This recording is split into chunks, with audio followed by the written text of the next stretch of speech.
Olá, eu sou o professor Daniel Martini, promotor de justiça do Estado do Rio Grande do Sul, coordenador do Centro de Apoio Operacional de Defesa do Meio Ambiente.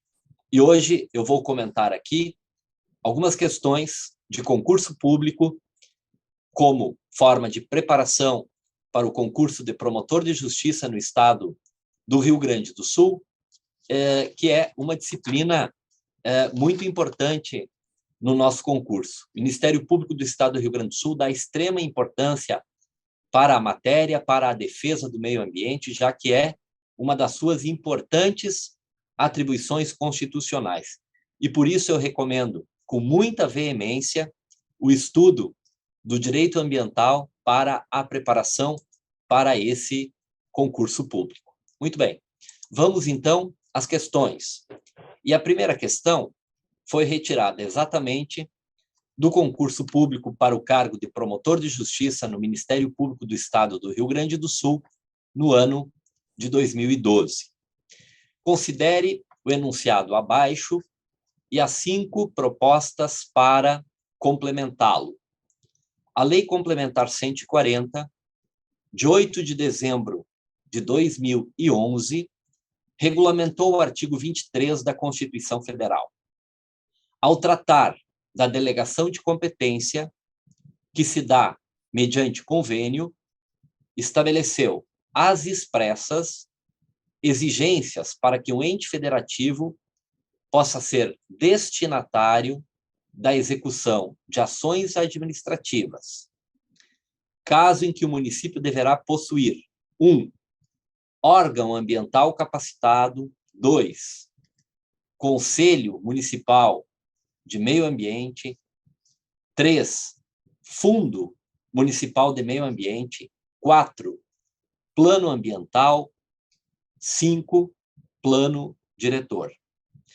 Quais propostas estão corretas? Alternativa A, apenas 1 e 2, alternativa B, 2 e 3, alternativa C, 3 e 4, alternativa D, 4 e 5, alternativa E, 1, 2, 3, 4 e 5. A questão, como visto, trata da chamada Lei das Competências Ambientais, a Lei Complementar 140, que regulamenta o artigo 23 da Constituição Federal. Portanto, trata da competência material, administrativa ou executiva, que é uma competência comum a todos os entes da federação para a tutela, para a proteção do meio ambiente. A Lei Complementar 140, ela então estabelece as regras para o exercício destas competências materiais que são comuns, ou seja, ela fixa as normas para o exercício dessas competências comuns. E ao fixar as normas nos mais diversos dispositivos, a Lei Complementar 140, ela estabelece 3 possibilidades de um ente da federação exercer competências que, originariamente, são estabelecidas para outros entes da federação. Uma destas competências, ou uma destas possibilidades de alteração de competência se dá precisamente com a hipótese da delegação de competências, que está prevista no artigo 5º da Lei Complementar 140, que se dá mediante os instrumentos do artigo 4º, um deles, o convênio. As outras 2 formas de alteração da competência originária estão estabelecidas nos artigos 15 e 16 da Lei Complementar 140, que são, respectivamente, a atuação em caráter supletivo e a atuação em caráter subsidiário. No entanto, a questão trata aqui apenas da hipótese de delegação de competência que vem prevista no artigo 5º da lei. Olha lá, o ente federativo poderá delegar, mediante convênio, a execução de ações administrativas a ele atribuídas nesta lei complementar, desde que o ente destinatário da delegação disponha de órgão ambiental capacitado a executar as ações administrativas a serem delegadas e de Conselho de Meio Ambiente. E o parágrafo único do mesmo artigo 5º da Lei Complementar 140,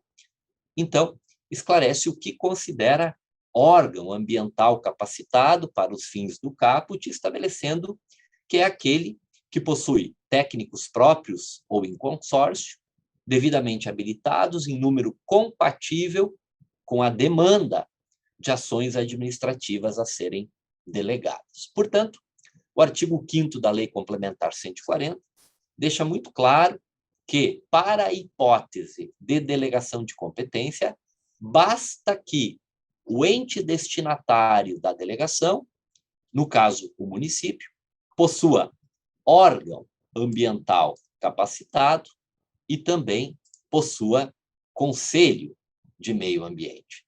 Portanto, então, segundo o artigo 5º da Lei Complementar 140, é necessário que o município, para que se dê esta delegação, possua um órgão ambiental capacitado e 2, Conselho Municipal de Meio Ambiente. Portanto, a alternativa correta da questão é a alternativa A, apenas 1 e 2. Os demais órgãos informados, Fundo Municipal de Meio Ambiente, Plano Ambiental, Plano Diretor, são também instrumentos importantes, mas não obrigatórios para a possibilidade de que o Estado, por exemplo, delegue suas competências ao município. Portanto, primeira questão, alternativa A. A segunda questão, ela igualmente trata da Lei Complementar 140, a Lei das Competências Ambientais, que, como dito, então regulamenta o artigo 23 da Constituição Federal. Em relação às disposições da Lei Complementar 140, de 8 de dezembro de 2011, considere as seguintes afirmações. Primeira, os conselhos municipais de meio ambiente estabelecem as tipologias consideradas como sendo de impacto local. 2, o município passou a ter competência originária para licenciar as atividades de impacto local. 3, a competência comum fiscalizatória a todos os órgãos do CISNAMA foi contemplada pela novel Lei Complementar. Afirmação 4, compete à União licenciar empreendimentos e atividades desenvolvidas em áreas de proteção ambiental, APAs, por ela instituídas, independentemente do respectivo grau de impacto ambiental. E afirmativa 5, os empreendimentos e atividades são licenciados ou autorizados ambientalmente por um único ente federativo, sendo que os demais entes interessados podem se manifestar de maneira vinculante. Quais dessas afirmações estão corretas? Apenas 1 e 2? 1 e 4? 2 e 3? Apenas 3 e 4? Apenas 4 e 5? Essa questão trata de diversas questões gerais sobre a Lei Complementar 140. A primeira afirmativa trata da competência dos municípios para o licenciamento ambiental, que a Lei Complementar 140 atribui de forma originária ao município, na forma do artigo 9º da Lei Complementar 140, incisos 14 e 15. O inciso 14 estabelece, portanto, que compete aos municípios, né, licenciar as atividades de impacto local, assim definidas pelos respectivos conselhos estaduais de meio ambiente. Aliás, chama a questão que esta hipótese de quem define quais são as atividades de impacto local que devem ser licenciadas pelos municípios é uma questão recorrente em concursos públicos. Vamos prestar atenção nessa questão. Ou seja, o artigo 9º, inciso 14, a linha A, estabelece que quem define as tipologias das atividades de impacto local não são os conselhos municipais, são os conselhos estaduais do meio ambiente. Portanto, a afirmativa 1 está errada, de acordo com o artigo 9º, inciso 14, a linha A da Lei Complementar 140. A alternativa 2, o município passou a ter competência originária para licenciar as atividades de impacto local. Sim, de acordo com o próprio artigo 9º, inciso 14, o município, para licenciar as atividades que são definidas como de sua competência, detém competência originária, independentemente de qualquer espécie de autorização ou de delegação ou de outro instrumento administrativo. Portanto, a afirmativa 2ª está correta. Afirmativa 3. A competência comum fiscalizatória a todos os órgãos do CISNAMA foi contemplada pela novel Lei Complementar 140.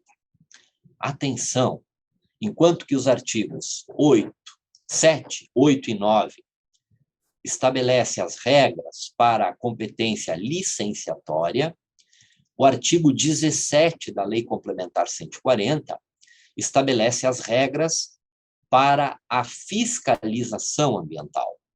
E o artigo 17 estabelece como regra geral para a fiscalização ambiental que compete como obrigação ao ente licenciador a obrigação de fiscalizar. Entretanto, o parágrafo 3º do artigo 17, na esteira do que determina o próprio artigo 23 da Constituição Federal, estabelece que, não obstante caber a quem licencia a obrigatoriedade de fiscalizar, qualquer outro ente da federação pode fiscalizar a prática de atos contrários à legislação ambiental, pode fiscalizar as atividades, os empreendimentos efetivos ou potencialmente poluidores. Portanto, a afirmativa 3 está correta de acordo com o artigo 17, parágrafo 3º da Lei Complementar 140. Depois, a afirmativa 4, compete à União licenciar empreendimentos e atividades desenvolvidas em áreas de proteção ambiental, APAs, por ela instituídas, independentemente do respectivo grau de impacto ambiental. A Lei Complementar 140, ela traz uma regra bastante interessante que tem gerado algum tipo de confusão. Por quê? Porque a regra geral é que quando um ente da federação cria uma unidade de conservação, com base na Lei 9985, também atrai para si a obrigação de licenciar as atividades e empreendimentos desenvolvidas no interior destas unidades de conservação. Entretanto, tanto no artigo 7º, quanto no 8º, quanto no 9º da Lei Complementar 140, o critério do ente instituidor da unidade de conservação para fins de definir o órgão competente para o licenciamento ambiental não se aplica quando a unidade de conservação criada for uma APA. Aplicam-se os critérios gerais da lei, né, da Lei Complementar 140, para a definição do ente competente para o licenciamento ambiental, de uma maneira geral, quase que como se unidade de conservação desta categoria, APA, não houvesse, né, na forma do artigo 12 da Lei Complementar 140. Portanto, a afirmativa não está de acordo com a lei. E depois, a afirmativa 5, né, os empreendimentos e atividades são licenciados ou autorizados ambientalmente por um único ente federativo, sendo que os demais entes interessados podem se manifestar de maneira vinculante. Na verdade, o artigo 13, parágrafo 1º da Lei Complementar 140, estabelece que, no caput, sim, empreendimentos e atividades são licenciados por um único ente da federação. Entretanto, o parágrafo 1º estabelece que os demais órgãos se manifestam de maneira não vinculante. Portanto, estão corretas apenas as afirmativas 2 e 3. Gabarito, alternativa C. Próxima questão, também extraída do concurso de promotor de justiça do Ministério Público, do concurso de promotor de justiça do Ministério Público do Estado do Rio Grande do Sul, trata de outra lei que costuma, com muita frequência, comparecer em concursos públicos, que é a Lei 12.305, de agosto de 2010, que é a lei que trata da Política Nacional de Resíduos Sólidos. Aliás, o Ministério Público do Estado do Rio Grande do Sul possui um projeto específico, um projeto Ressanear, que trata de saneamento e resíduos. Portanto, devemos ficar atentos, né, para esta importância e relevância que o Ministério Público do Estado do Rio Grande do Sul dá para a Lei de Política Nacional de Resíduos Sólidos e também para a Lei do Saneamento Básico, a Lei 11.445, ambas as leis que devem ser lidas em conjunto. Muito bem, vamos à questão. Em relação à Política Nacional de Resíduos Sólidos, considere as seguintes afirmações. Primeira, na gestão e gerenciamento de resíduos sólidos, deve ser observada a seguinte ordem de prioridade: não geração, redução, reciclagem, reutilização, tratamento dos resíduos sólidos e disposição final ambientalmente adequada dos rejeitos. Segunda afirmativa, o poder público pode vedar formas de destinação ou disposição final de resíduos sólidos ou rejeitos que considere inadequadas, além daquelas já arroladas expressamente na Lei 12.305 de 2010. Terceira afirmação, terão prioridade no acesso a recursos da União, dentre outras situações previstas na Lei 12.305 de 2010, os municípios que optarem por soluções consorciadas intermunicipais para a gestão de resíduos sólidos. Alternativa 4, ou afirmativa 4, a elaboração de plano municipal de gestão integrada de resíduos sólidos é condição para os municípios terem acesso a recursos da União ou por ela controlados. E afirmativa 5, terão prioridade no acesso a recursos da União, além de outras hipóteses estabelecidas na Lei 12.305 de 2010, os municípios que implementarem a coleta seletiva com a participação de cooperativas ou outras formas de associação de catadores de materiais reutilizáveis e recicláveis formadas por pessoas físicas de baixa renda. Pois bem, a primeira afirmativa, ela trata do artigo 9º da Lei 12.305, que é um dos artigos mais importantes da lei, porque estabelece precisamente a ordem de prioridade na gestão e gerenciamento dos resíduos sólidos. E no artigo 9º está muito claro que a ordem a ser seguida pelo gestor é Primeiro, não geração. Segundo, redução. Terceiro, reutilização. Quarto, reciclagem. Quinto, reciclagem. Primeiro, não geração. Segundo, redução. Terceiro, reutilização. Quarto, reciclagem. Quinto, tratamento. E, por fim, a disposição final. Vemos que aqui, então, o examinador altera a ordem da reciclagem e da reutilização. Por quê? Porque a reutilização, segundo o artigo 9º, vem antes da reciclagem. Portanto, a afirmativa 1 está errada. Afirmativa 2. O poder público pode vedar formas de destinação final de resíduos sólidos ou rejeitos que considere inadequadas, além daquelas já arroladas expressamente na Lei 12.305.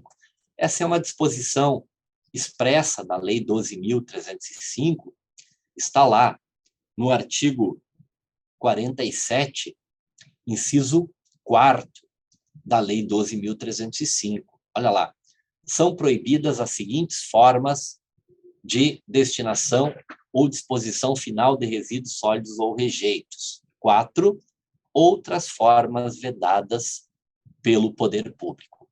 Os incisos 1 a 3 do artigo 47 veda, né, determinadas formas de destinação ou disposição. E o inciso 4º estabelece também que o poder público pode, então, vedar, pode estabelecer outras formas vedadas de disposição ou destinação. Portanto, a afirmativa 2 está correta. 3, a questão da prioridade do acesso, a prioridade do acesso a recursos da União. Também há uma disposição expressa na Lei 12.305, qual seja lá, então, no artigo 18, parágrafo 1º, inciso 1, está dito que serão priorizados no acesso aos recursos da União referidos no caput os municípios que optarem por soluções consorciadas municipais para a gestão dos resíduos sólidos. Portanto, a afirmativa 3 está de acordo com o artigo 18, parágrafo 1º, inciso 1 da Lei 12.305. A elaboração do Plano Municipal de Gestão Integrada de Resíduos Sólidos é condição para os municípios terem acesso a recursos da União ou por ela controlados. O artigo 18, mais uma vez, trata desta questão. E a afirmativa 4 fala também da questão da prioridade do acesso a recursos da União, além de outras hipóteses, os municípios que implantarem a coleta seletiva com a participação de cooperativas ou associações de catadores. De novo, o artigo 18, parágrafo 1º, inciso 2, estabelece precisamente desta forma.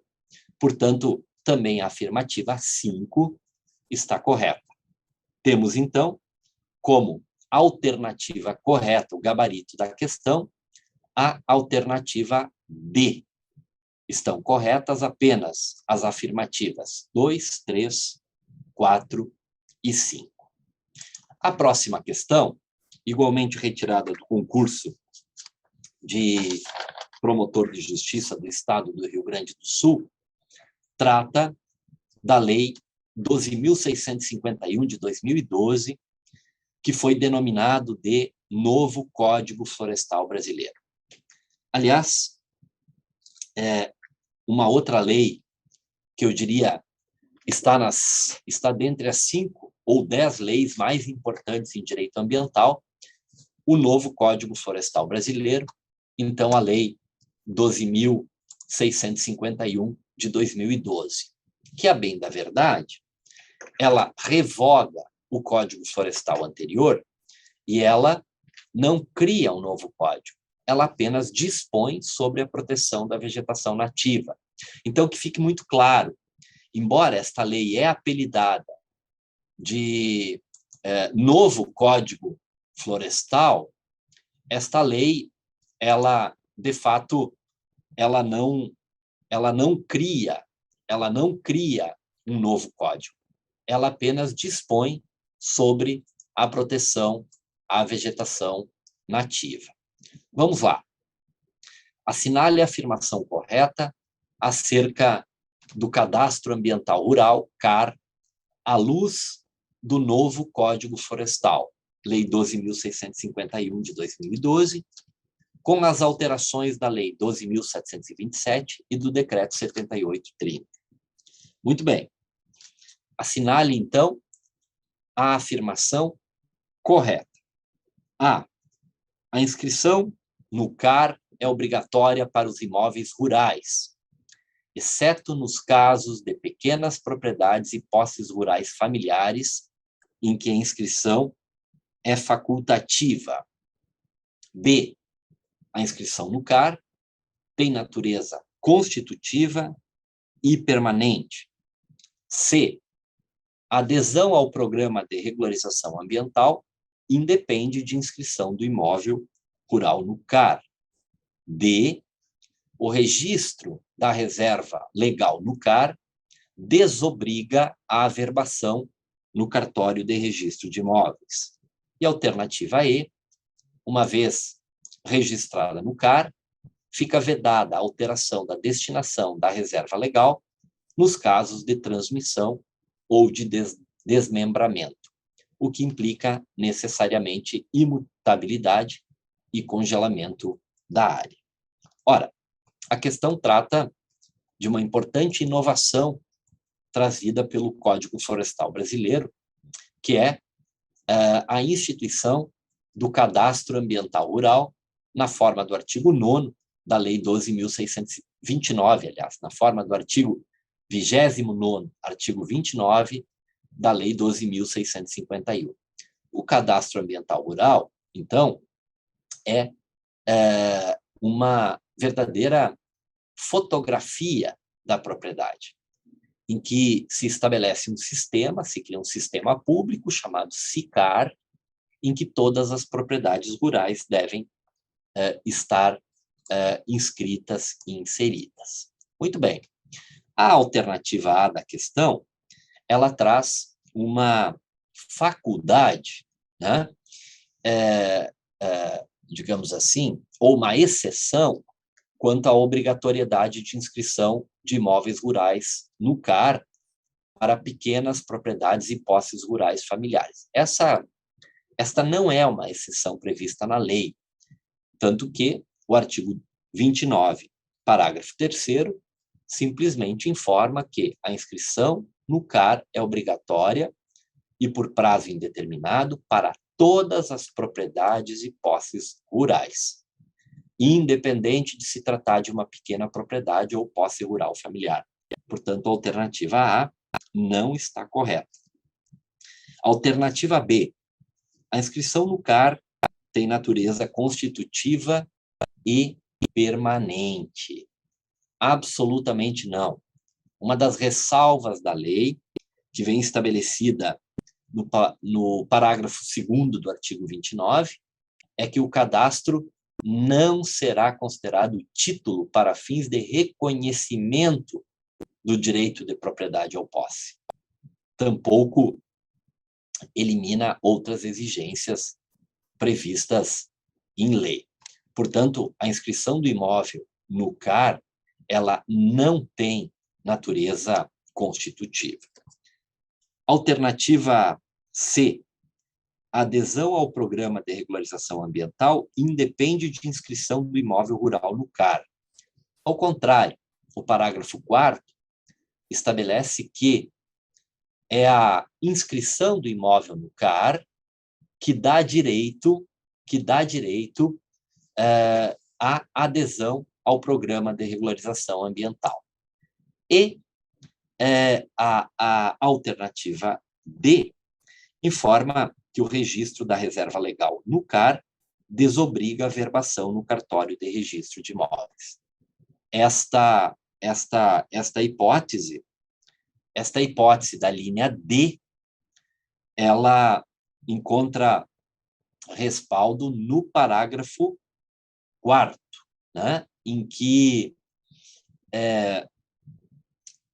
no parágrafo 4º do artigo 18 da Lei 12.651, né, que determina efetivamente que aquela obrigação prévia à Lei 12.651, em que se estabelecia que a reserva legal deveria ser averbada à margem da matrícula, agora o artigo 18, parágrafo 4º da Lei 12.651, determina, então, que o registro da reserva legal no CAR desobriga a averbação no cartório de registro de imóveis.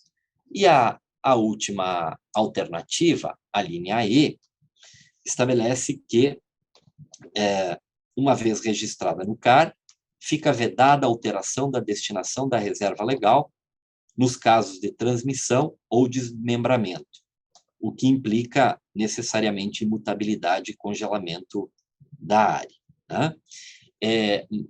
Na verdade, esta afirmação não está correta, porque o registro, né, no CAR, há exceções, por exemplo, que o próprio caput do artigo 18 estabelece com relação à alteração da área da reserva legal. Ou seja, o artigo 18 estabelece a possibilidade de alteração da destinação da reserva legal com algumas exceções, com exceções previstas em lei. Portanto, a alternativa correta é a alternativa D, de acordo com o artigo 18, parágrafo 4º do novo Código Florestal. Comentarei agora uma questão de uma prova de 2014 para o Ministério Público do Estado do Rio Grande do Sul.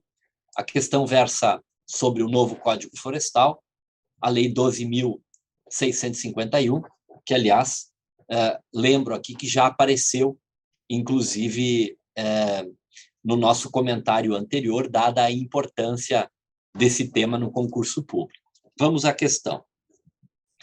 De acordo com o novo Código Florestal, Lei 12.651, com as alterações da Lei 12.727 de 2012, determinadas áreas cobertas com florestas ou outras formas de vegetação são consideradas de preservação permanente, independentemente de qualquer ato do chefe do Poder Executivo. A esse respeito, considere os itens listados abaixo. 1. Manguezais em toda a sua extensão. 2. Áreas destinadas a proteger várzeas. 3. Restingas, como fixadoras de dunas ou estabilizadoras de mangues. 4. Áreas destinadas a proteger as restingas ou veredas. E 5. Áreas que tenham a finalidade de conter a erosão do solo e mitigar riscos de enchentes e deslizamentos de terra e de rocha. Quais deles se inserem no tipo de APP de área de preservação permanente acima descrito? A, apenas 1 e 2. B, 1 e 3. C, apenas 2 e 4. D, 4 e 5. E, 1, 2, 3 e 4, 4 e 5. A alternativa, ela claramente trata das espécies de áreas de preservação permanentes que são definidas lá no artigo 4º do Código Florestal. Lembrando que o conceito de APP, de área de preservação permanente, está no artigo 3º, inciso 2 da lei. A área de preservação permanente, a APP, é uma área protegida, coberta ou não por vegetação nativa, com a função ambiental de preservar os recursos hídricos, a paisagem, a estabilidade geológica e a biodiversidade, facilitar o fluxo gênico da fauna e da flora, proteger o solo e assegurar o bem-estar das populações humanas. O artigo 4º, por sua vez, determina que se consideram área de preservação permanente em zonas urbanas, em zonas rurais ou urbanas, para os efeitos desta lei. E aí elenca nos seus incisos todas as espécies de área protegida na modalidade área de preservação permanente. O inciso 7º trata dos manguezais em toda a sua extensão. Portanto, repete o item 1 da questão. De fato, os manguezais em toda a sua extensão são consideradas APP. A afirmação 2, áreas destinadas a proteger as várzeas. Esta é uma das grandes polêmicas do novo Código Florestal, que se considera que causou enormes retrocessos à proteção da vegetação. E esse é um aspecto interessante. Por quê? Porque o inciso 1º, que trata das APPs de margens de cursos d'água, ela estabeleceu que a medição das APPs, ela se dá, a partir do novo código, não da cota máxima das cheias, ou seja, não após o final das várzeas, mas esta medição se dá desde a borda da calha do leito regular, artigo 4º, inciso 1º. Portanto, pelo novo código, a APP, medida a partir da borda da calha do leito regular, pode finalizar antes mesmo do final da extensão da várzea, né? Então, nem todas as várzeas estão protegidas pelo novo código. Aliás, perderam esta proteção, uma vez que o código anterior, de fato, as protegia. Então, a afirmativa 2 não está correta. Afirmativa 3. As restingas, como fixadoras de dunas ou estabilizadoras de mangues. Repete o inciso 6º do artigo 4º do Código Florestal. Depois, a afirmativa 4. Áreas destinadas a proteger as restingas e as veredas. O inciso 6º não protege todas as restingas, apenas aquelas fixadoras de dunas ou estabilizadoras de mangues. Portanto, nem todas as restingas estão protegidas.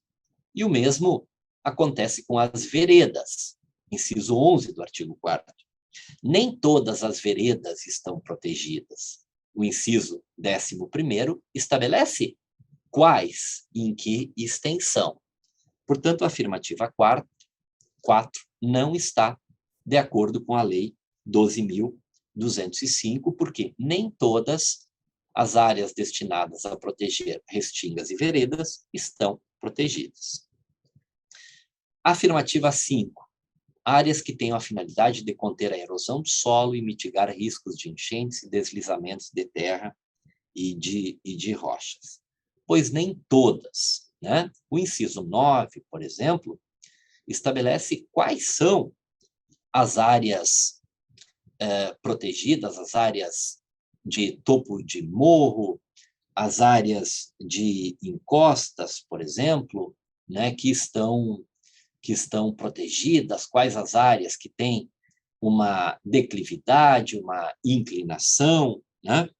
E o artigo 6º do Código Florestal estabelece com mais precisão, né, quais são, então, aquelas áreas que destinadas a conter a erosão do solo e mitigar os riscos de enchentes e deslizamentos, são protegidas. E elas são apenas quando assim forem declaradas por ato do chefe do Poder Executivo. Portanto, para que estas áreas sejam consideradas como APP, é necessário um ato do chefe do Poder Executivo. Portanto, estão corretas apenas as afirmativas 1 e 3. Gabarito, alternativa B. A próxima questão, retirada do concurso público do Ministério Público Estadual do Rio Grande do Sul, de 2014, trata novamente sobre o novo Código Florestal Brasileiro, a Lei 12.651 de 2012. Assinale com verdadeiro ou falso as seguintes afirmações em relação às disposições da Lei 12.651 de 2012, novo Código Florestal, com as alterações da Lei 12.727 de 2012.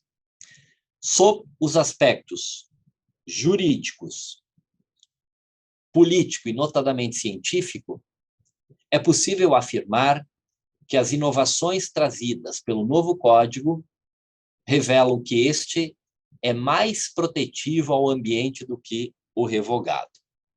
Desde logo, uma das grandes críticas do novo Código Florestal foram exatamente os retrocessos que esse novo código trouxe. Tanto é assim que ele foi objeto de 4 ações diretas de inconstitucionalidade, em que o Supremo Tribunal Federal declarou parcialmente inconstitucional ou inconstitucionais diversos dispositivos. Portanto, esta primeira alternativa ou afirmativa, ela é falsa. Segunda, os princípios basilares do direito ambiental brasileiro estão expressamente arrolados já no primeiro artigo do novo Código Florestal, dentre os quais o do desenvolvimento sustentável, o da função ambiental da propriedade e o da proibição de retrocesso. Absolutamente não, infelizmente, lamentavelmente, não é o que acontece. O novo código não reconhece tais princípios, até porque ele retrocede em grande parte. Portanto, mais uma alternativa ou uma afirmativa falsa. Terceira afirmativa, a nova legislação trata de forma diferenciada as pequenas propriedades e posses rurais com até 4 módulos fiscais, o que reflete significativamente nas áreas de preservação permanentes.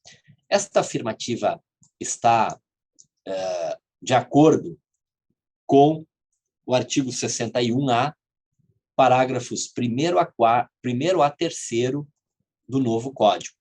Isso porque o novo Código, quando ele estabeleceu aquele regime jurídico diferenciado para as chamadas áreas rurais consolidadas, de fato estabeleceu obrigações de recomposição da APP de forma diferenciada para as pequenas propriedades e posses rurais. Isso está bem claro nos parágrafos 1º a 3º do artigo 61A. Tanto é que aquelas APPs previstas no artigo 4º e as respectivas medidas das APPs são significativamente alteradas quando se trata de pequenas propriedades ou posses rurais, que leva em consideração, então, nesta regra transitória para definição das metragens de APP, não mais a largura do curso d'água, como faz o artigo 4º, e sim o tamanho da propriedade, impactando diretamente no tamanho da APP que é definida. Portanto, esta afirmação é verdadeira de acordo com o artigo 61A, parágrafos 1º a 3º do novo Código. E a última afirmativa na nova lei florestal, reconhece os mercados de carbono como instrumento válido e eficaz para financiar e promover medidas de adequação à legislação ambiental no Brasil. De fato, a lei deu uma grande importância ao uso dos chamados instrumentos econômicos, né, na tutela ambiental, e o artigo 41 do Código Florestal trata exatamente do programa de apoio, incentivo à preservação e recuperação do meio ambiente, e trata lá, em diversas passagens, por exemplo, pagamento por serviços, incentivos ambientais, inciso 1. A linha A fala a questão do sequestro, conservação, manutenção e o aumento de estoque, a diminuição do fluxo de carbono. O inciso 1 também, a linha H, fala que pode ser utilizado o mercado de carbono, por exemplo, para manutenção das APPs, da reserva legal, das áreas de uso restrito. O inciso 2º, igualmente do artigo 41, fala do uso desses instrumentos para compensação pelas medidas de conservação ambiental. Então, nós vemos que, de fato, os mercados de carbono foram reconhecidos como instrumento válido e eficaz para financiar e promover medidas de adequação à legislação ambiental no Brasil. Portanto, a alternativa correta a essa questão, considerando que as 4 afirmativas são, respectivamente, falsa, falsa, verdadeira, verdadeira, é a alternativa C. Próxima questão trata da Lei dos Crimes Ambientais, a Lei 9.605, de 98. A Lei dos Crimes Ambientais, assim denominada Lei dos Crimes Ambientais, mas ela, de fato, não dispõe apenas sobre aspectos penais do meio ambiente. Ela vai muito além disso. Assinale com verdadeiro ou falso as afirmações abaixo, à luz da Lei 9.605 de 98 e da Constituição Federal. Primeira afirmação: configura infração administrativa e não crime obstar ou dificultar a ação fiscalizadora do poder público no trato das questões ambientais, pois essa hipótese não configura apenas infração administrativa, configura crime previsto no artigo 69, obstar ou dificultar a ação fiscalizadora do poder público no trato de questões ambientais, pena de detenção de 1 a 3 anos e multa. Portanto, esta primeira afirmativa é falsa. Segunda afirmativa: não configura infração penal abate de animal quando realizado para proteger lavouras, pomares e rebanhos da ação predatória ou destruidora de animais, desde que legal e expressamente autorizado pela autoridade competente. Esta hipótese é exatamente uma hipótese de exclusão do crime previsto lá no artigo 37 da lei. Não é crime o abate de animal quando realizado, inciso 2, para proteger lavouras, rebanhos, etc. Né? E também a hipótese da nocividade do animal prevista no artigo 37, inciso 4º, como causas de exclusão de ilicitude. Portanto, a segunda afirmativa é uma afirmativa verdadeira. Terceira afirmativa: a lei maior prevê a competência concorrente da União, dos Estados e do Distrito Federal para legislar sobre caça, fauna e proteção do meio ambiente. Efetivamente, o artigo 24, inciso 6º da Constituição Federal, traz esta hipótese de competência concorrente para legislar sobre caça, fauna e proteção do meio ambiente. A competência concorrente se dá entre a União, estados e o Distrito Federal.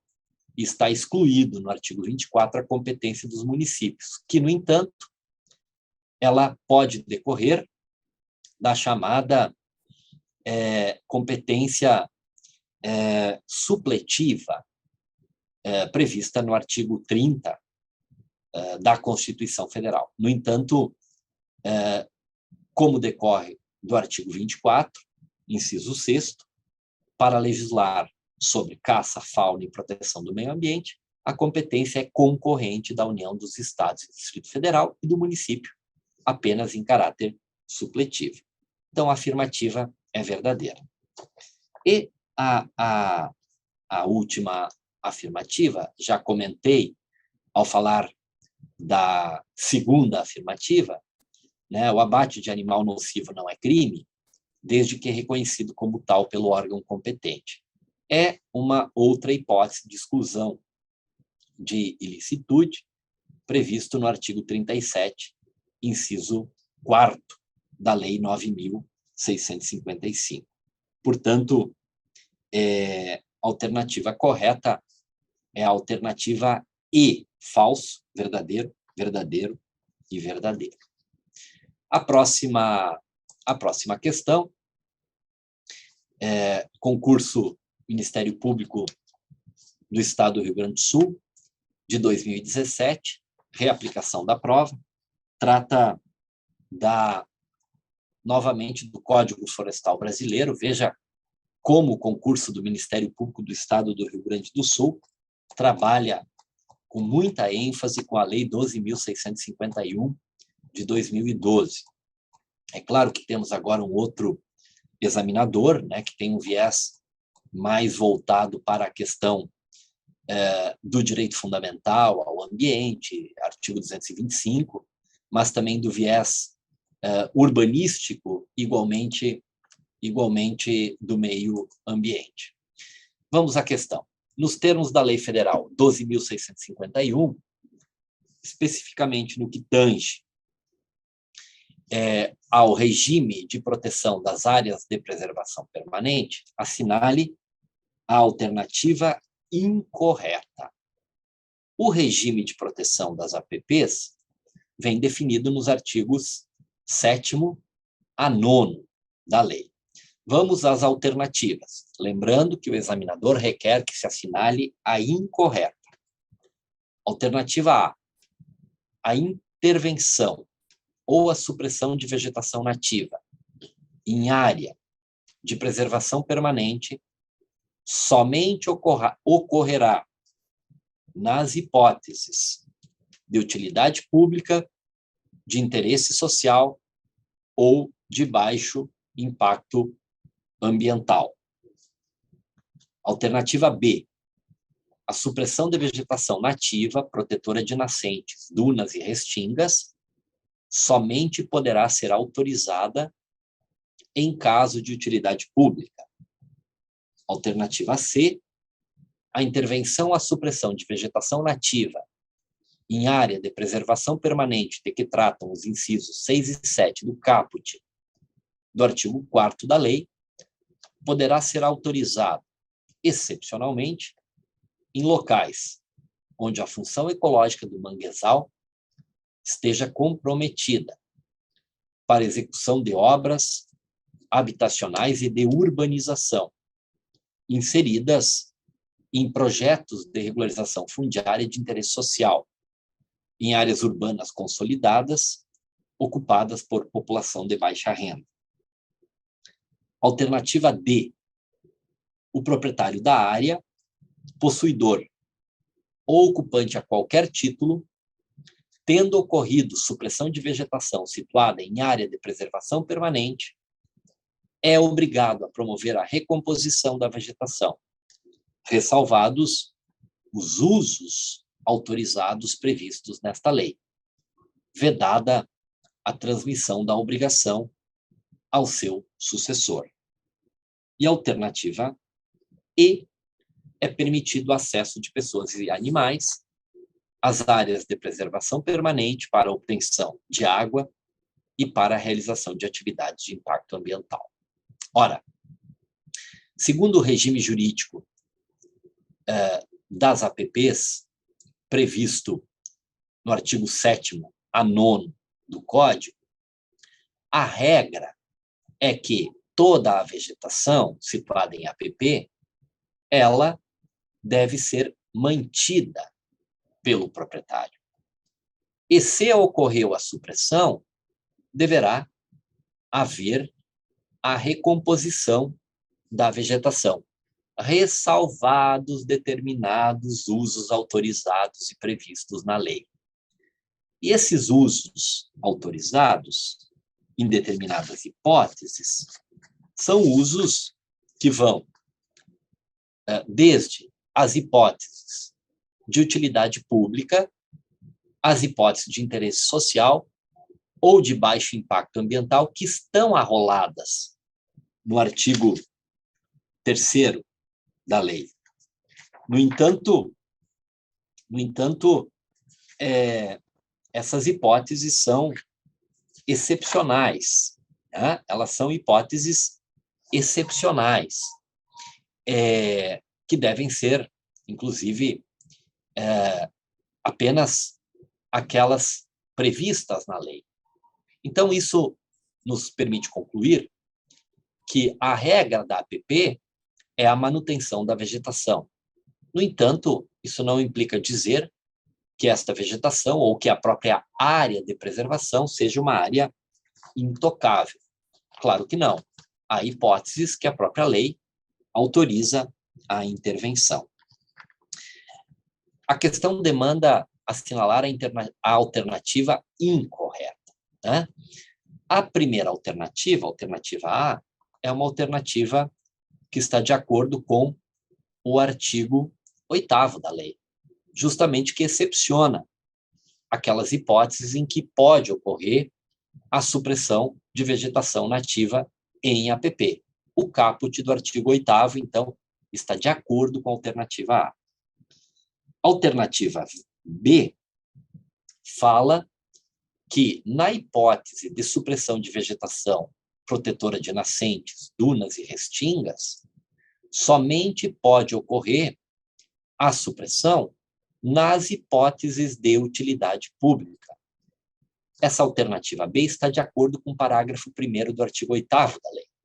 Percebam, dependendo da espécie de APP, é possível a intervenção por interesse social, por utilidade pública ou por baixo impacto. Entretanto, nestas hipóteses de APP arroladas na linha B, só é possível a supressão da vegetação nos casos de utilidade pública. A alternativa B é uma afirmação correta. A alternativa C trata daquelas hipóteses de supressão da vegetação de que tratam os incisos 6 e 7 do caput do artigo 4º. E essas hipóteses estão autorizadas, né, para a sua supressão na forma do parágrafo 2º do artigo 8º. Essas hipóteses são as hipóteses, então, de restingas, como fixadoras de dunas ou estabilizadoras de mangues, e os próprios manguezais, em toda a sua extensão. Nestas duas hipóteses, a intervenção ou a supressão de vegetação nativa, então, pode sim, excepcionalmente, ser autorizado naqueles locais em que a função do manguezal esteja comprometida para a execução de obras de habitação e de urbanização, desde que inseridas em projetos de regularização fundiária de interesse social, a chamada REURB-S. Portanto, a alternativa C está de acordo com o parágrafo 2º do artigo 8º. A alternativa D é uma hipótese que aparece com frequência também em concursos públicos. Olha lá. A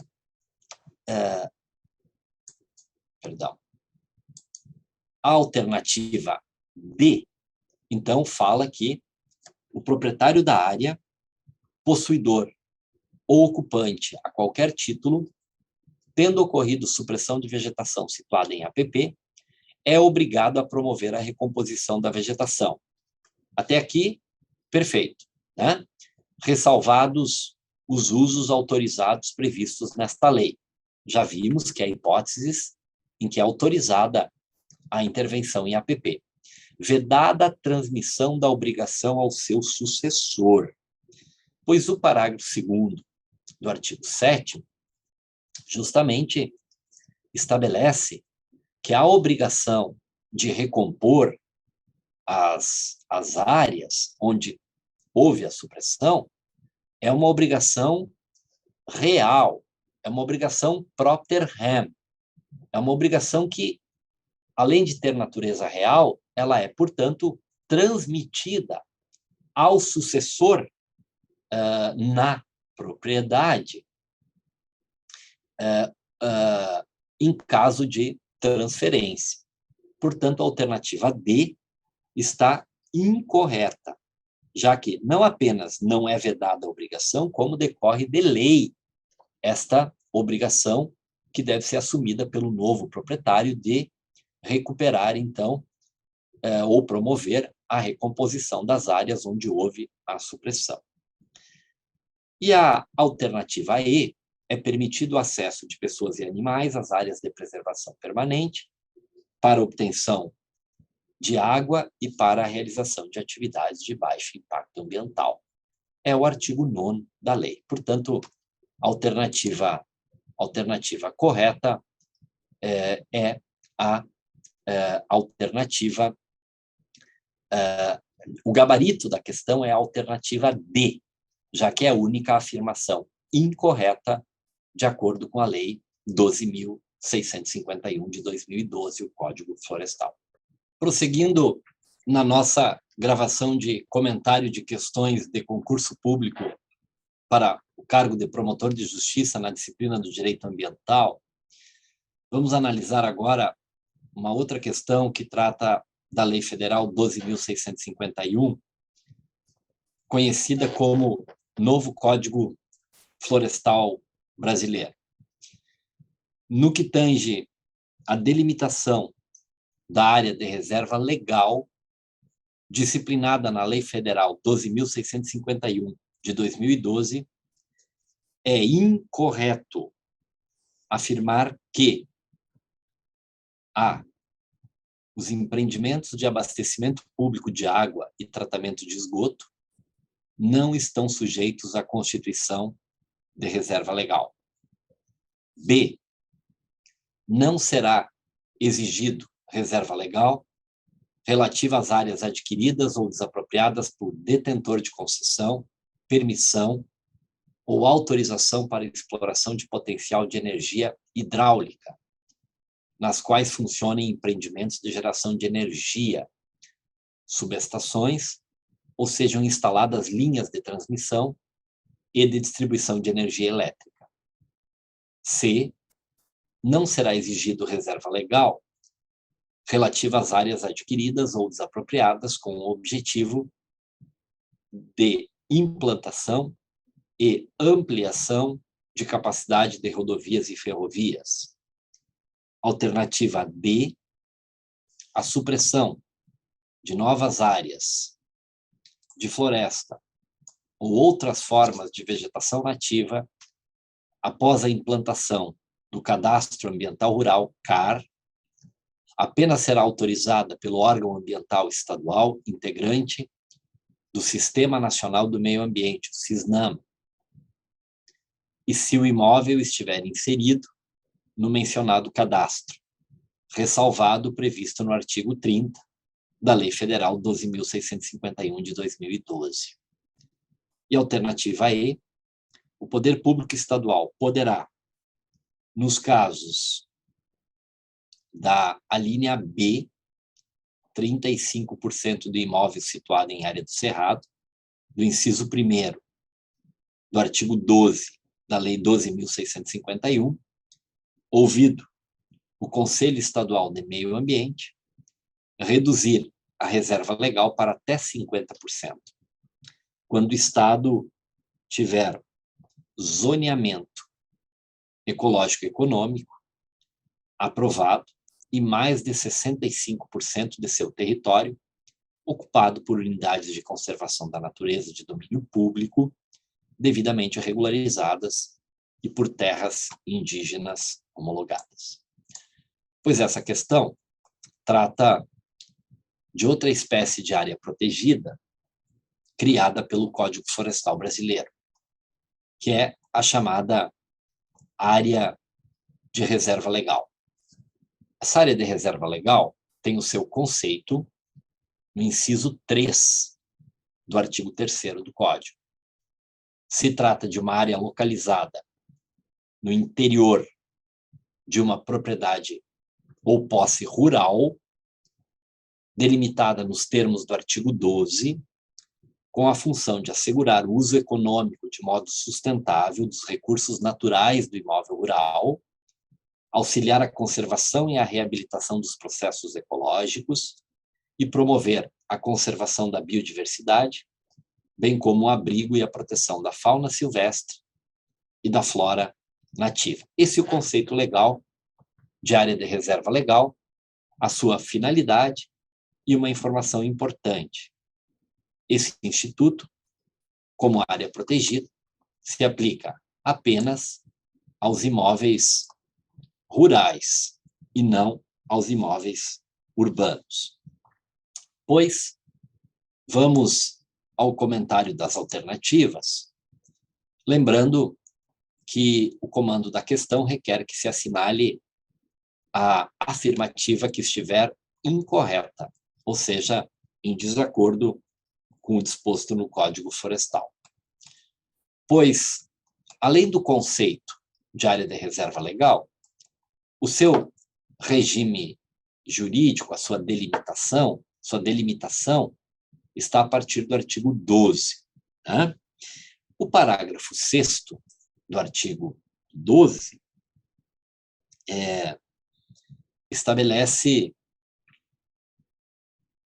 o artigo 12 do conceito, parágrafo 6º, estabelece, então, que os empreendimentos de abastecimento público de água e tratamento de esgoto não estão sujeitos à constituição de reserva legal.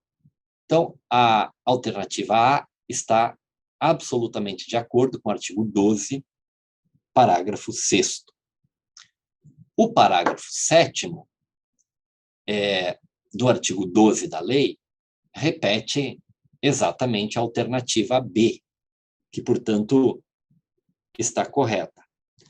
O parágrafo 8º, por sua vez, que estabelece que não será exigida a reserva legal relativa às áreas adquiridas ou desapropriadas com objetivo de implantação e ampliação de capacidade de rodovias e ferrovias, esse parágrafo 8º, então, está absolutamente de acordo com a alternativa C.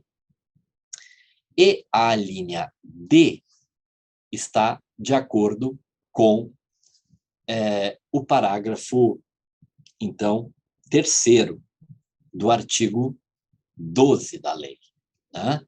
Que fala que,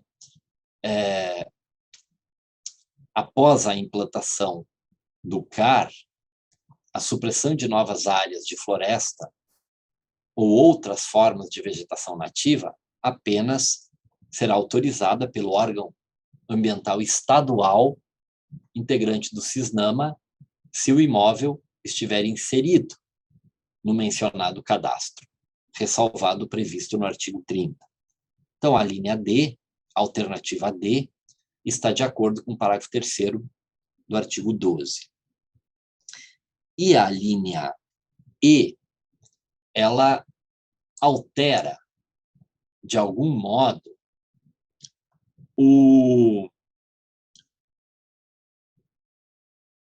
a linha E, a alternativa E, ela traz uma alteração referente ao artigo 12 e parágrafo 5º. Olha lá, o parágrafo 5º fala: nos casos da linha A do inciso 1, né, o poder público estadual, ouvido o Conselho de Meio Ambiente, poderá reduzir a reserva legal, e aí segue exatamente a alternativa E. Entretanto, a alternativa E faz menção à linha B do inciso 1º, enquanto que o parágrafo 5º faz menção expressa à linha A. Portanto, a alternativa incorreta é a alternativa E, que é o gabarito que deve ser assinalado. A próxima questão, ela trata da Lei dos Crimes Ambientais, a Lei 9.605 de 98, requerendo que se assinale novamente a alternativa incorreta. Nos moldes da Lei Federal 9.605 de 98, assinale a alternativa incorreta. O recolhimento domiciliar baseia-se na autodisciplina e senso de responsabilidade do condenado, que deverá, sem vigilância, trabalhar, frequentar curso ou exercer atividade autorizada, permanecendo recolhido nos dias e horários de folga, em residência ou em qualquer local destinado à sua moradia habitual, conforme estabelecido na sentença condenatória.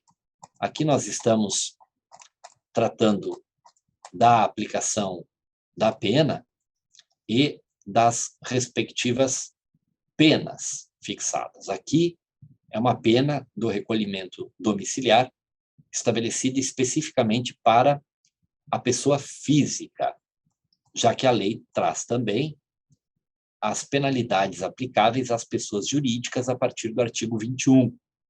No entanto, o recolhimento domiciliar, por óbvio, se trata de uma penalidade aplicada à pessoa física. Esta linha A está absolutamente de acordo, repete o texto do artigo 13 da Lei 9.605. Depois, alternativa B. Os órgãos ambientais integrantes do Sistema Nacional do Meio Ambiente, responsáveis pela execução de programas e projetos e pelo controle e fiscalização dos estabelecimentos e das atividades suscetíveis de degradarem a qualidade ambiental, ficam autorizados a celebrar, para o cumprimento do disposto nesta lei, com força de título executivo extrajudicial, termo de compromisso com pessoas físicas ou jurídicas responsáveis pela construção, instalação, ampliação e funcionamento de estabelecimentos e atividades utilizadores de recursos ambientais considerados efetiva ou potencialmente poluidores, pois esta alternativa, a alternativa B, ela repete exatamente o artigo 79A, que se reconhece como sendo uma norma transitória e com a possibilidade da utilização do termo de compromisso ambiental para regularização daqueles empreendimentos, daquelas atividades, ao que determina a lei. Se trata de uma norma de caráter, portanto, transitório. A alternativa B está de acordo com o artigo 79A da Lei 9.605 de 98. A alternativa C deverá ser desconsiderada a pessoa jurídica sempre que a sua personalidade for obstáculo ao ressarcimento de prejuízos causados à qualidade do meio ambiente. Como eu falei, a Lei 9.605, ela, embora apelidada de Lei dos Crimes Ambientais, ela traz não apenas disposições sobre a responsabilidade administrativa, não apenas questões ligadas à responsabilidade penal, mas também à responsabilidade administrativa e civil em decorrência do dano ambiental. E a desconsideração da pessoa jurídica é precisamente uma das hipóteses de regulamentação no que diz respeito à responsabilidade civil pelo dano ambiental.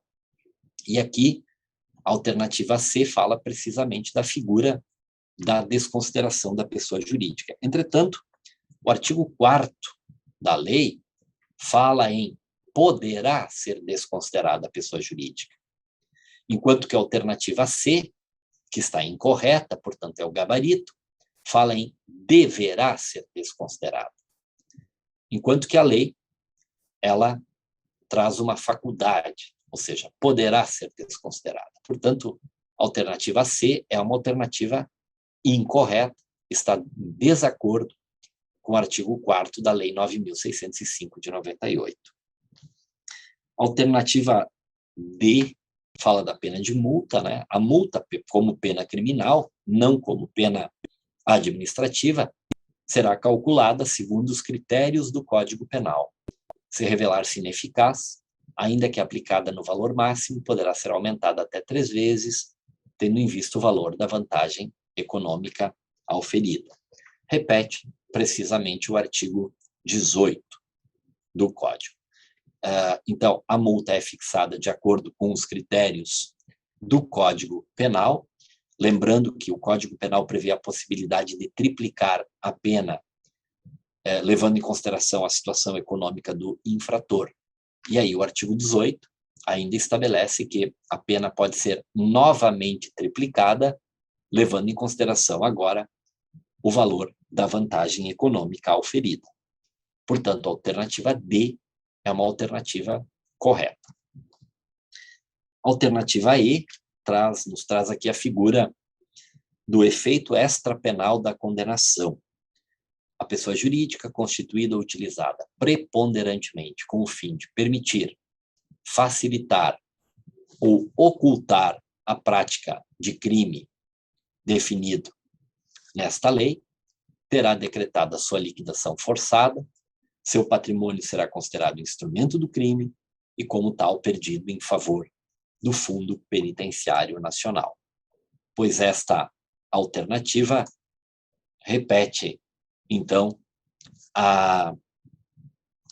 repete o artigo ipsis literis, o artigo 24 da Lei 9.605 de 98, que é, portanto, uma alternativa, uma afirmação que está correta. Incorreta, então, portanto, gabarito, alternativa C.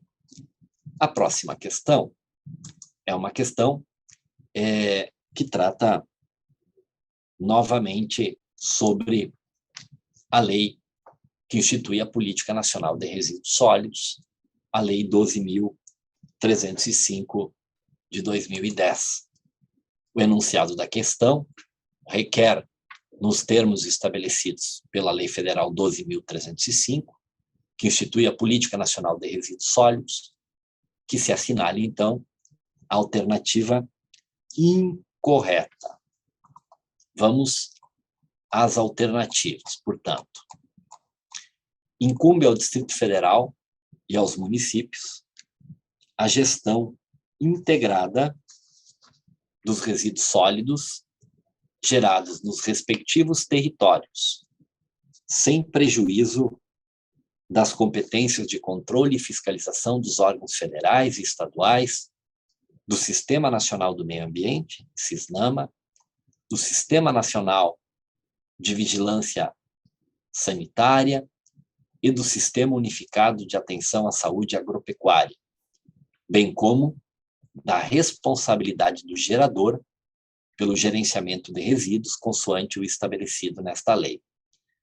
Esta alternativa, ela atribui ao Distrito Federal, aos municípios, a gestão dos resíduos sólidos gerados nos territórios, né? Entretanto, ressalva as competências federais. A alternativa A, ela está de acordo com o artigo 10 da Lei 12.305, que o repete, portanto, é uma informação correta. Alternativa B, a elaboração e a implementação pelos estados de planos microrregionais de resíduos sólidos ou de planos de regiões metropolitanas ou aglomerações urbanas em consonância com o previsto no parágrafo 1º do artigo 17 desta lei, poderá dar-se com a participação dos municípios envolvidos e não excluem nem substituem qualquer das prerrogativas a cargo dos municípios previstos nesta lei. Ocorre que o artigo 17, em seu parágrafo 2º, estabelece que esta atividade, esta elaboração e implementação desses planos microrregionais ou de regiões metropolitanas ou de aglomerações urbanas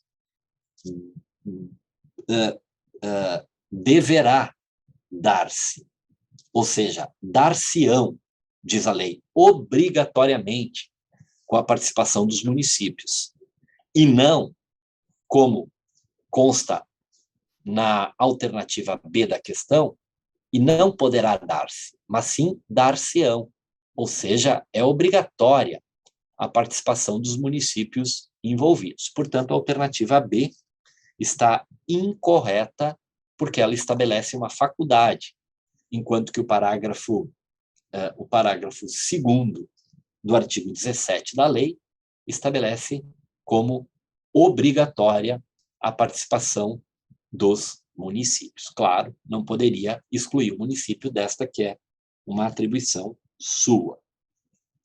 Alternativa C, o Plano Nacional de Resíduos Sólidos será elaborado mediante processo de mobilização e participação social, incluindo a realização de audiências e consultas públicas. Essa afirmativa constante na alternativa C, ela repete precisamente o parágrafo único do artigo 15 da lei, estando totalmente de acordo. Tá? Alternativa D, a elaboração do Plano Estadual de Resíduos Sólidos, nos termos previstos por esta lei, é condição para os estados terem acesso a recursos da União, ou por ela controlados, destinados a empreendimentos e serviços relacionados à gestão de resíduos sólidos, ou para serem beneficiados por incentivos ou financiamentos de entidades federais, de crédito ou fomento para tal finalidade. Novamente, esta alternativa D, ela repete ipsis literis o artigo 18 da Lei 12.305, que trata exatamente dos planos municipais, né, de resíduos sólidos. Artigo 18 e o artigo, então, 16 da lei, que é o caso da alternativa D, elaboração do plano estadual. O artigo 18 trata do plano municipal de resíduos sólidos. E a alternativa E,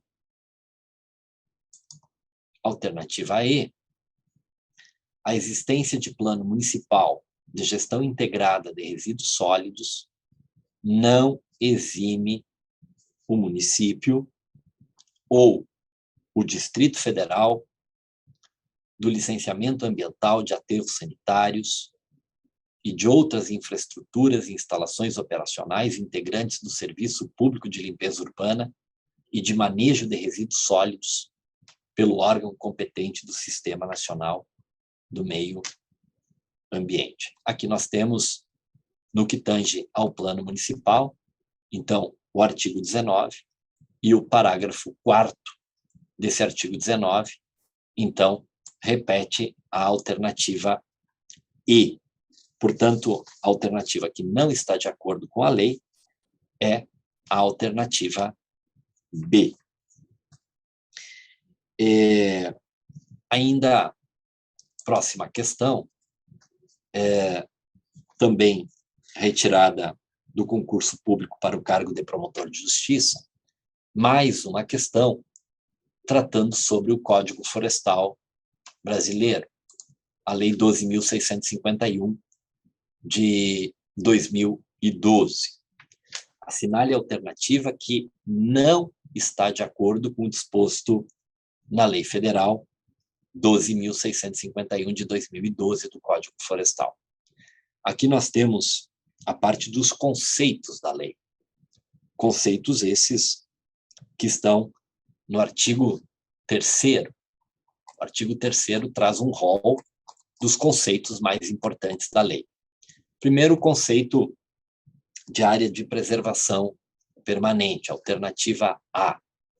Área de preservação permanente, APP, área protegida, coberta ou não por vegetação nativa, com a função ambiental de preservar os recursos hídricos, a paisagem, a estabilidade geológica e a biodiversidade, facilitar o fluxo gênico de fauna e flora, proteger o solo e assegurar o bem-estar das populações humanas. Aqui nós temos precisamente o conceito de APP, que está no inciso 2 do artigo 3º. Então, esta alternativa está de acordo com a lei. Alternativa B, o conceito de reserva legal. Área localizada no interior de uma propriedade ou posse urbana, com a função de assegurar o uso econômico de modo sustentável dos recursos naturais do imóvel, auxiliar a conservação e a reabilitação dos processos ecológicos e promover a conservação da biodiversidade, bem como o abrigo e a proteção da fauna silvestre e da flora nativa. Essa questão ficou fácil, né?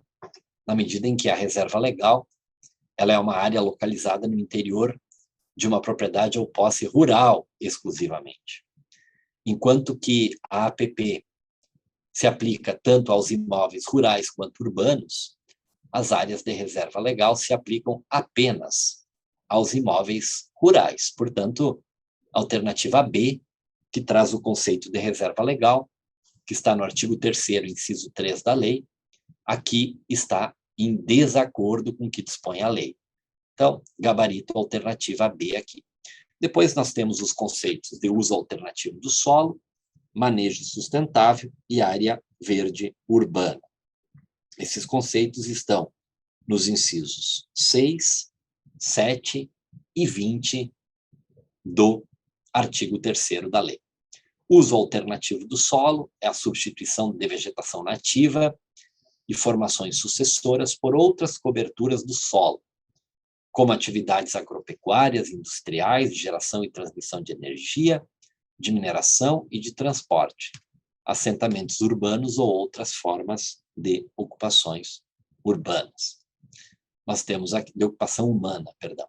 Nós temos aqui, como dito, o inciso 6º do artigo 3º da lei. Depois, o conceito de manejo sustentável, que está no inciso 7º, né? O que é manejo sustentável? É a administração de vegetação natural para obtenção de benefícios econômicos, sociais e ambientais, respeitando-se os mecanismos de sustentação do ecossistema objeto do manejo e considerando-se cumulativa ou alternativamente a utilização de muitas espécies madeireiras ou não, de múltiplos produtos e subprodutos da flora, bem como a utilização de outros bens e serviços. Repito, essa alternativa D repete o inciso 6º da lei.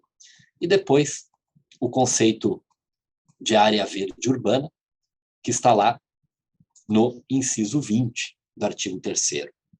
Área verde urbana, então, é outra espécie de espaço protegido e também previsto e regulamentado aqui no Código Florestal, a Lei 12.605. Área verde urbana são aqueles espaços públicos ou privados com predomínio da vegetação, preferencialmente nativa, natural ou recuperada, previstos no plano diretor, nas leis de zoneamento urbano e uso do solo do município, que sejam indisponíveis para a construção de moradias, destinados aos propósitos de recreação, lazer, melhoria da qualidade ambiental urbana, proteção dos recursos hídricos, manutenção ou melhoria paisagística proteção de bens e manifestações culturais. Como dito, um conceito previsto no inciso 20 do artigo 3º da lei. Portanto, o gabarito aqui é a alternativa B, na medida em que a reserva legal ela se aplica exclusivamente aos imóveis rurais e não aos imóveis, às propriedades ou às posses urbanas.